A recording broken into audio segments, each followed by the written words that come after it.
एक समय भीमसेन व्यास जी से कहने लगे कि हे पितामह, भ्राता युधिष्ठिर, माता कुंती, द्रौपदी, अर्जुन, नकुल और सहदेव आदि सब एकादशी का व्रत करने को कहते हैं, परंतु महाराज मैं उनसे कहता हूँ कि भाई, मैं भगवान की शक्ति पूजा आदि तो कर सकता हूँ, दान भी दे सकता हूँ, परंतु भोजन के बिना नहीं रह सकता। इस पर व्यास जी कहने लगे कि हे भीमसेन, यदि तुम नरक को बुरा और स्वर्ग को अच्छा समझते हो तो प्रति मास की दोनों एकादशियों को अन्न मत खाया करो।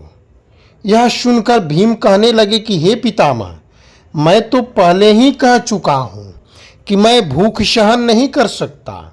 यदि वर्ष भर में कोई एक ही व्रत हो तो वह मैं कर सकता हूँ, क्योंकि मेरे पेट में जो अग्नि है उसके कारण मैं भोजन के बिना नहीं रह सकता।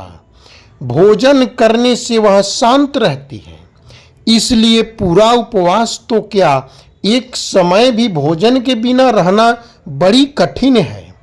सो आप कृपा करके हे प्रभु, मुझे वर्ष में केवल एक ही बार व्रत करनी पड़े वैसे व्रत के बारे में बतलाइए। तब व्यास जी कहने लगे कि हे पुत्र, बड़े बड़े ऋषियों ने बहुत शास्त्र आदि बनाए हैं, जिनसे बिना धन के थोड़े परिश्रम से ही स्वर्ग की प्राप्ति हो सकती है। इसी प्रकार शास्त्रों में दोनों पक्षों की एकादशी का व्रत मुक्ति के लिए लिखा गया है। श्री व्यास जी के वचन सुनकर भीमसेन नरक में जाने के भय से भयभीत हो गए और कांप कर कहने लगे कि अब मैं क्या करूं? मास में 2 व्रत तो मैं कर नहीं सकता। हाँ, वर्ष में एक व्रत करने का प्रयत्न अवश्य कर सकता हूं। अतः वर्ष में एक ही दिन व्रत करने से यदि मेरी मुक्ति हो जाए तो ऐसी कृपा करके व्रत बतलाइए। यह सुनकर के व्यास जी कहने लगे कि वृषभ और मिथुन राशि की संक्रांति के मध्य ज्येष्ठ के शुक्ल पक्ष की जो एकादशी आती है, उस एकादशी का नाम निर्जला एकादशी व्रत है। तुम उस एकादशी का व्रत करो। इस एकादशी के व्रत में स्नान और आचमन के सिवा जल बिल्कुल वर्जित है, और हाँ, आचमन में 6 मासे जल से अधिक नहीं होना चाहिए, वरना वह जल मदिरा के समान हो जाता है।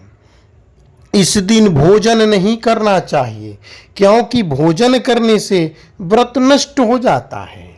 यदि एकादशी को सूर्योदय से लेकर के द्वादशी के सूर्योदय तक जल न ग्रहण करें तो उसे सारी एकादशियों के व्रत का फल प्राप्त हो जाता है। द्वादशी को सूर्योदय से पहले उठकर स्नान आदि करके ब्राह्मणों को दान आदि देना चाहिए। इसके पश्चात भूखे और शतपात ब्राह्मण को भोजन करा करके फिर आप भी भोजन कर लो। इसका फल 1 वर्ष की संपूर्ण एकादशियों के फल के बराबर होता है। व्यास जी कहने लगे कि हे भीम, यह मुझको स्वयं भगवान ने बतलाया है। इस एकादशी का पुण्य समस्त तीर्थों और दानों से भी अधिक है। केवल एक दिन मनुष्य निर्जल रहने से पापों से मुक्त हो जाता है। जो मनुष्य निर्जला एकादशी का व्रत करता है, उनकी मृत्यु के समय यमदूत आकर के नहीं घेरते, वरना भगवान के पार्षद उसको पुष्पक विमान में बिठा करके स्वर्ग लेकर जाते हैं। अतः संसार में सबसे श्रेष्ठ निर्जला एकादशी का व्रत है।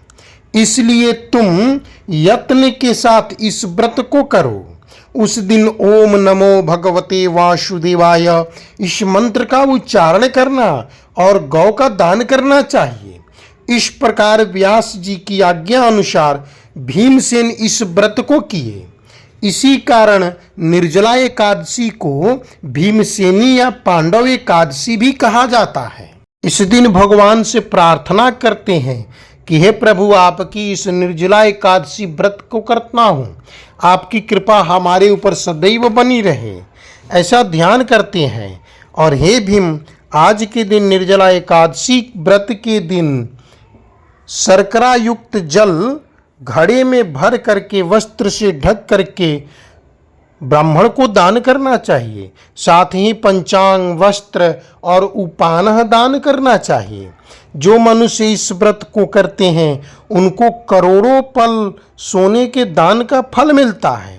और जो इस दिन यज्ञ आदि करते हैं उनका फल तो वर्णन ही नहीं किया जा सकता है।